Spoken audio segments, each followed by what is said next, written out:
अस्सलाम वालेकुम, your watching chemistry with हकीम। और इस वीडियो में हम चैप्टर नंबर 5 नाइन्थ केमिस्ट्री का जो हमने स्टार्ट किया हुआ था उसका दूसरा हिस्सा है। उसमें हम डिस्कस करने वाले हैं इवेपोरेशन, वेपर प्रेशर और बॉइलिंग पॉइंट। वीडियो कंप्लीट देखिएगा और ये वीडियो भी उर्दू में होगी।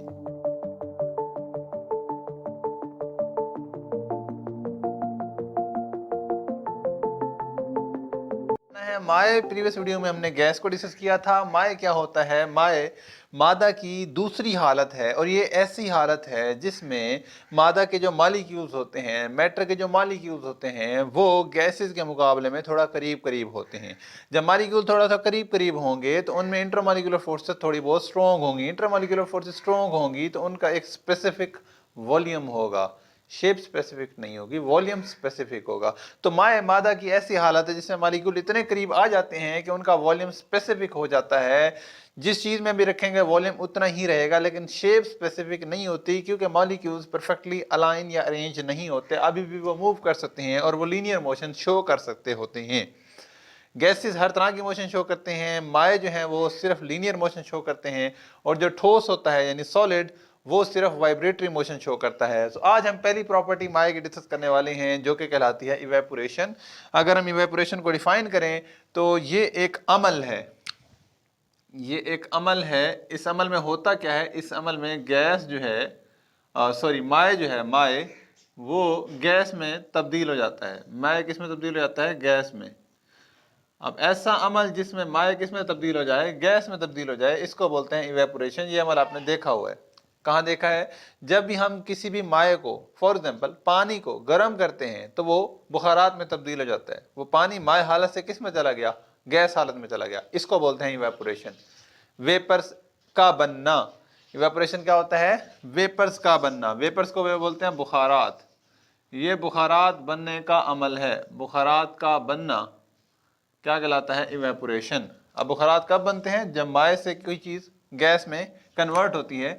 आमतौर पर हम देखते हैं इसको हमने हीट करना होता है। किस चीज़ को हीट करेंगे तो वो गैस में कन्वर्ट होगी, अगर हीट नहीं करेंगे तो कन्वर्ट होगी मगर कम होगी। क्या मतलब? हाँ जी, अगर आप माए को हीट ना भी करें, उसको हरारत ना दें, उसको आग पे ना रखें, तब भी उसमें कुछ मॉलिक्यूल ऐसे होते हैं जो कि माए से गैस में तब्दील हो रहे होते हैं। और इसलिए हम कहते हैं कि ये जो है एक मुसलसल अमल है। इवेपोरेशन क्या है? एक मुसलसल अमल है। मुसलसल अमल ऐसा अमल होता है जो कि किसी भी टेम्परेचर पर हो। ये क्या है? एक मुसलसल अमल है। ये हर टेम्परेचर पर होता है, मगर अगर टेम्परेचर इसका बढ़ा दिया जाए तो ये बढ़ जाता है। होता हर टेम्परेचर पर है, मगर अगर टेम्परेचर क्या कर दें, बढ़ा दें, तो ये क्या हो जाता है? बढ़ जाता है। इसकी समझ आपको तब आएगी जब मैं आपको इसकी एक्सप्लेनेशन दूंगा। तो पहले जरा हम एक्सप्लेनेशन की तरफ आते हैं, इसको समझ लेते हैं कि इवेपोरेशन होती कैसे है। कोई भी माए है, कोई भी लिक्विड है जिसको आपने रूम टेम्परेचर पे रखा हुआ है, उसमें मॉलिक्यूल्स की काइनेटिक एनर्जी एक जैसी नहीं होती।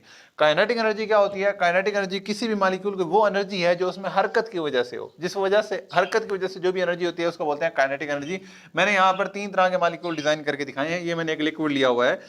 ये जो हमारे पास मॉलिक्यूल हैं ये लो काइनेटिक एनर्जी वाले हैं, इनकी काइनेटिक एनर्जी जो है वो कम है। ये वाले मॉलिक्यूल जो हैं ये हाई काइनेटिक एनर्जी वाले हैं, इनकी जो काइनेटिक एनर्जी है वो बहुत ज़्यादा है। और ये वाले ऐसे हैं जिनकी काइनेटिक एनर्जी जो है ना हाई है ना लो है, बल्कि एवरेज है, एवरेज काइनेटिक एनर्जी। ओके, अब इस चीज़ को ज़रा समझिए। मैं आपको इस मॉलिक्यूल में, इस ये जो मैंने वाटर लिखा है, इन वाटर के मॉलिक्यूल में जो अट्रैक्शन है वो समझाने की कोशिश कर रहा हूँ। मैं ना एक मॉलिक्यूल अंदर वाला बना लेता हूँ। फॉर एग्जांपल मैं ये मॉलिक्यूल बना रहा हूँ, ये वाला मॉलिक्यूल। देखें, इस मॉलिक्यूल को ऊपर से इसने घेरा हुआ है, इस साइड से इसने, और इस साइड से इसने, और इस साइड से इसने घेरा हुआ है। अब ये वाला मॉलिक्यूल इस मॉलिक्यूल को अपनी तरफ अट्रैक्ट कर रहा है, ये वाला मॉलिक्यूल अपनी तरफ अट्रैक्ट कर रहा है, ऊपर वाला मॉलिक्यूल अपनी तरफ अट्रैक्ट कर रहा है, और नीचे वाला मॉलिक्यूल अपनी तरफ अट्रैक्ट कर रहा है। अब अगर आप नेट फोर्स देखें तो इस मॉलिक्यूल पर जो ये फोर्स लग रही है, इसको ये वाली फोर्स कैंसिल कर रही है। इस फोर्स को ये वाली फोर्स क्या कर रही है? कैंसिल। और ये जो फोर्स लग रही है, इस फोर्स को ये ऊपर वाली फोर्स क्या कर रही है? कैंसिल कर रही है। बात समझिए। यहाँ पर ये जो मॉलिक्यूल है, इस मॉलिक्यूल को चारों तरफ से खींचा जा रहा है। इस तरफ से खींची जाने वाली फोर्स को इस तरफ से खींची जाने वाली फोर्स कैंसिल कर रही है। मतलब इस चीज़ को मैं इधर से भी उतनी फोर्स से खींच रहा हूँ जितना इधर से खींच रहा हूँ, तो ये इधर जाएगी उधर जाएगी, ये कहीं नहीं जाएगी, यहीं रहेगी। और जितना नीचे की तरफ खींचा जा रहा है उतना ही ऊपर की तरफ खींचा जा रहा हो, तो ये ना ऊपर जाएगी ना नीचे जाएगी बल्कि दरमियान में रहेगी। तो यही काम होता है इस मालिक्यूल के साथ, इसको इधर से भी, ऊपर से भी, नीचे से भी एक जैसा खींचा जा रहा होगा, इसलिए मालिक्यूल यहीं रहेगा, ना ऊपर नीचे कहीं जाएगा नहीं। बट अगर हम इस मालिक्यूल की बात करें, जो मालिक्यूल यहाँ पर है, इस मालिक्यूल को देखें तो कौन खींच रहा है? इस मालिक्यूल के इस साइड पे एक मालिक्यूल है, इस साइड पे भी है, इस साइड पे भी है, ऊपर कोई मालिक्यूल नहीं है। तो इस साइड पे जो मालिक्यूल खींच रहा है, इसकी फोर्स को कैंसिल आउट की जा रही है इस फोर्स से, लेकिन जो नीचे की तरफ फोर्स है उसको कैंसिल आउट कोई नहीं कर रहा, उसको कैंसिल आउट कोई नहीं कर रहा। देखिए नीचे की तरफ जो फोर्स है उसको कैंसिल आउट कोई नहीं कर रहा, इसको नीचे की तरफ इस मालिक्यूल को खींचा जा रहा है।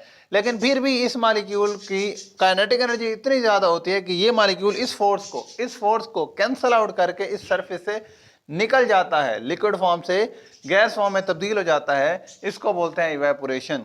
इवेपोरेशन फिनोमेना कैसे होता है कि जब ऐसे मालिक्यूल जिनकी kinetic energy average kinetic energy से ज्यादा हो, वो मालिक्यूल सरफेस को छोड़कर उससे एस्केप हो जाते हैं, बाहर निकल जाते हैं, और उनकी काइनेटिक एनर्जी इतनी ज्यादा होती है कि वो अब लिक्विड फॉर्म में रहते ही नहीं है, बल्कि लिक्विड से किस में कन्वर्ट हो जाते हैं? गैस में। याद रखिए, ठोस मालिक्यूल की काइनेटिक एनर्जी सबसे कम, उससे ज्यादा लिक्विड की और उससे ज्यादा गैस की।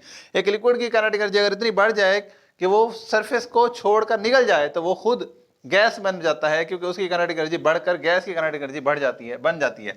अब फॉर एग्जांपल ये ऊपर वाली लेयर जो है वो यहाँ से निकल जाए, यहाँ से इवेपोरेट हो जाए, तो जो पीछे वाली लेयर है उसने भी वही काइनेटिक एनर्जी बनानी है जो कि उससे पहले वाली लेयर की थी। अगर ये वाली लेयर यहाँ से रिमूव हो जाती है और इसकी काइनेटिक एनर्जी थी, फॉर एग्जांपल लेट्स से इसकी काइनेटिक एनर्जी 50 किलो जूल थी, या 50 जूल लिख दें, इतनी काइनेटिक एनर्जी थी, और नीचे वाली लेयर की थी 40 जूल। जब ये वाली ऊपर वाली लेयर निकल जाएगी तो जब जो नीचे वाली लेयर है ये खुद फर्स्ट लेयर बन जाएगी, और जब ये फर्स्ट लेयर बनेगी तो इसको नीचे से खींचा जा रहा होगा, और ये अपनी काइनेटिक एनर्जी इंक्रीज करेंगे बाहर से हीट एब्जॉर्ब करके, और ये 40 से कितना कर लेंगे अपनी एनर्जी को 50, और हीट कहाँ से एब्जॉर्ब कर रहे होंगे? बाहर से, मतलब जहां ये पड़े हुए हैं उसके सराउंडिंग से, उसके इन्वायरमेंट से, माहौल से ये हीट को एब्जॉर्ब करेंगे। हीट को एब्जॉर्ब करेंगे तो माहौल में हीट कम हो जाएगी, माहौल में हीट कम, टेम्परेचर कम, टेम्परेचर कम तो ठंडा का एहसास होगा। इसलिए हम कहते हैं कि इवेपोरेशन जो है वो ठंडक पैदा करने वाला अमल है। इवेपोरेशन जो है वो ठंडक पैदा करने वाला अमल है। इसकी मिसाल मैं आपको देता हूं कि ठंडक कैसे पैदा करता है। आप क्या करें, आप अपने हाथ के ऊपर स्प्रिट डाल दें, आप अपने हाथ के ऊपर सैनिटाइजर डाल दें, पेट्रोल डाल लें, उसके ऊपर फूंक मारें, तो आपका हाथ जो है बिल्कुल वो हिस्सा जिस पे पेट्रोल पड़ा होगा वो ठंडा हो जाता है, और वो पेट्रोल वहाँ से इवेपोरेट हो जाता है, वहाँ से लिक्विड फॉर्म से गैस फॉर्म में कन्वर्ट हो जाता है। अब वहाँ पे हुआ क्या? वहाँ पे ये हुआ कि ऊपर वाली लेयर इवेपोरेट हुई, नीचे वाली लेयर की काइनेटिक एनर्जी कम थी, उसने अपनी काइनेटिक एनर्जी पूरी करने के लिए बाहर से टेम्परेचर एब्जॉर्ब किया, और बाहर क्या था उसका, उस लिक्विड का बाहर आपका हाथ था, तो आपके हाथ से उसने टेम्परेचर एब्जॉर्ब किया, हीट एब्जॉर्ब किया, आपके हाथ का टेम्परेचर डाउन, हाथ का टेम्परेचर डाउन, आपको हाथ में ठंडा का एहसास हुआ। इसलिए इवेपोरेशन कूलिंग प्रोसेस है। अब इसके फैक्टर्स की बात करते हैं कि इवेपोरेशन किन फैक्टर्स पे डिपेंड करती है। पहला टेम्परेचर हमने कह दिया, टेम्परेचर आप जितना देंगे उसकी काइनेटिक एनर्जी उतना बढ़ेगी, काइनेटिक एनर्जी जितना ज्यादा बढ़ेगी उतना ज्यादा इवेपोरेशन होगी। तो evaporation is directly proportional to the temperature, temperature बढ़ने से इवेपोरेशन बढ़ती है और टेम्परेचर कम होने से इवेपोरेशन कम होती है। सिंपल सी एग्जांपल लेते हैं, रूम टेम्परेचर पर पानी में इवेपोरेशन हो रही होगी लेकिन वो बहुत कम होगी, लेकिन अगर आप उसको हीट करें 100 डिग्री सेंटीग्रेड पर वो बॉयल करने लग जाता है, उसमें इवेपोरेशन इतनी ज्यादा होती है कि आप अगर एक गिलास रखें तो आधा हो जाएगा। नेक्स्ट वन, आप सरफेस एरिया की बात करें तो ये एक सतह का अमल है। सतह का अमल क्यों कह रहा हूं? क्योंकि सतह के ऊपर जो मालिक्यूल है उनकी काइनेटिक एनर्जी ज्यादा है, उनको इवेपोरेट होना है। तो यहाँ सतह के ऊपर जितने ज्यादा मालिक्यूल होंगे उनकी काइनेटिक एनर्जी उतनी ज्यादा, जितनी ज्यादा काइनेटिक एनर्जी उतनी ज्यादा इवेपोरेशन। सतह के ऊपर मालिक्यूल ज्यादा, इवेपोरेशन ज्यादा, या यूं कहूं कि सतह ज्यादा तो इवेपोरेशन ज्यादा। तो सरफेस एरिया या सतह का जो रिलेशन है इवेपोरेशन के साथ वो भी डायरेक्ट है। अगर सतह ज्यादा होगी, सरफेस एरिया ज्यादा होगा तो भी इवेपोरेशन क्या होगी? ज्यादा होगी। मैं इसकी मिसाल देता हूं आपको। आप एक गिलास पानी ले लें, उस एक गिलास पानी को आप किसी पतीले में डाल लें, और उसी एक गिलास पानी लेकर उसको पतीले में डालें, उस पतीले को आप आग पर रख दें, और जो एक गिलास और ले लें उसको भी आग पर रख दें। 10-15 मिनट के बाद या 20 मिनट के बाद दोनों को उठाकर देखें किस में पानी कम रह गया है। तो आपको जो पतीला होगा उसमें पानी बहुत कम पड़ा होगा, गिलास में काफी हद तक पानी पड़ा होगा। That experiment I have performed. अगर आप चाहेंगे तो फिर इसको दोबारा परफॉर्म कर लेंगे और यूट्यूब पे भी डाल देंगे। तो इसमें देखिएगा कि सरफेस एरिया जहां ज्यादा होगा वहां पर इवेपोरेशन भी ज्यादा होगी। इसकी एक और एग्जाम्पल देते हैं कि जो छोटे बच्चे होते हैं उनको जो वो जो कप में जो चाय होती है वो ठंडी नहीं होती इतनी जल्दी, लेकिन जो प्याला होता है उसमें ठंडी होती है, क्योंकि प्याले का जो सरफेस एरिया वो ज्यादा है और कप का सरफेस एरिया बहुत कम है। इसलिए प्याले की जो चाय होती है, प्याले में जो चाय होती है वो जल्दी ठंडी हो जाती है, कप की चाय जल्दी ठंडी नहीं होती क्योंकि कप का सरफेस एरिया कम है और प्याले का सरफेस एरिया जो है वो ज़्यादा होता है। तो ये सरफेस फिनोमिना है, सरफेस बढ़ने से ये बढ़ेगा, कम होने से कम होगा। Next intermolecular forces. अब इस चीज़ को एग्जांपल दें, मैंने आपको अभी एग्जांपल दी है। अभी मैंने आपको कहा कि आप क्या करें, अपने हाथ पे सिपरेट या पेट्रोल डालें, पेट्रोल डालकर आप उसको, आग नहीं लगानी, पेट्रोल डालकर आप उसको फूंक मारें, फूंक मारेंगे तो वो इवेपोरेट होगा, इवेपोरेट होगा तो आपके हाथ को ठंडक का एहसास होगा। और यही काम आप पानी से करें तो क्या एहसास होता है? नहीं। क्यों? क्योंकि पानी में जो इवेपोरेशन है वो बहुत कम है, और जो दूसरे नंबर पे अल्कोहल है या आपके पास पेट्रोल है उसमें इवेपोरेशन ज्यादा है। क्या वजह? वजह ये है कि इवेपोरेशन कब होती है? इवेपोरेशन तब होती है जब ये वाली फोर्स टूटती है। मॉलिक्यूल की आपस की फोर्स जितनी मजबूत होगी उसको तोड़ना उतना मुश्किल, जितना मुश्किल इवेपोरेशन उतनी कम। तो यहां पर देखें इंटरमॉलिक्यूलर फोर्सेस अगर ज्यादा होगी, इंटरमॉलिक्यूलर फोर्स वो फोर्स है जो दो मॉलिक्यूल के दरमियान हो, इंटरमीन बिटवीन, दरमियान, मॉलिक्यूलर मतलब मॉलिक्यूल के, दो मॉलिक्यूल के दरमियान वाली जो फोर्स है, ये वाली फोर्स अगर ये ज्यादा मजबूत है तो इनको तोड़ना मुश्किल है। जैसे पानी में तोड़ना मुश्किल होता है, इसलिए 100 डिग्री सेंटीग्रेड पर जाकर बॉयल होता है। लेकिन अगर आप अल्कोहल की बात करें 78 डिग्री सेंटीग्रेड पे बॉयल हो जाता है। पेट्रोल की बात करें वो तो है इवेपोरेटिव लिक्विड, रूम टेम्परेचर पे भी इवेपोरेट हो जाता है। बॉइलिंग पॉइंट की बात नहीं कर रहा, इवेपोरेशन की बात कर रहा हूँ। सो इंटरमॉलिक्यूलर फोर्स जितनी ज्यादा बढ़ती जाएगी इवेपोरेशन उतनी ज्यादा कम होती जाएगी, और इंटरमॉलिक्यूलर फोर्स जितनी कम होती जाएगी इवेपोरेशन उतनी बढ़ती जाएगी। ये डायरेक्ट रिलेशन है। ओके जी, क्लियर हो गया? कोई क्वेश्चन है कमेंट में पूछ सकते हैं। नेक्स्ट हम टॉपिक कवर करते हैं, इसको नोट कर लीजिए।